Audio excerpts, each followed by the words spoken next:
Début en Guinée de la campagne pour la présidentielle du 11 octobre, ce jeudi 10 octobre 2015. Le décret a été signé par le président Alpha Condé et rendu public ce mercredi 9 octobre 2015.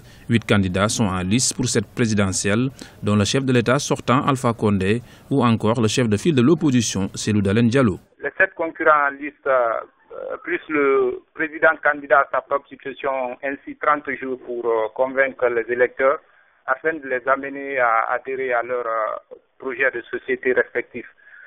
Sauf qu'à Conakry, le constat révèle que ça a débuté dans une ambiance morose, sinon qu'à Kaloum, au centre-ville, où on assiste à des petits attroupements qui militent en faveur des différents candidats, notamment le RPG Arc-en-Ciel, qui a pour candidat le président Alpha Condé, l'UFR de Sidya Touré, l'UFDG de Cellou Dalein Diallo.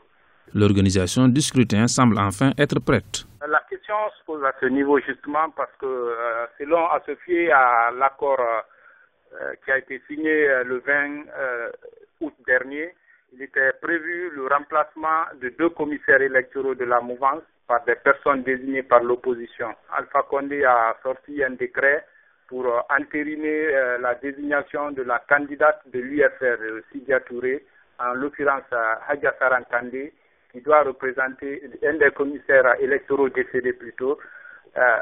Sauf que le décret est muet sur le sort réservé à la candidate qui a été désignée par l'autre camp, c'est-à-dire le PGRP, Parti guinéen pour la Renaissance et le Progrès. La campagne présidentielle prendra fin le samedi 10 octobre à minuit.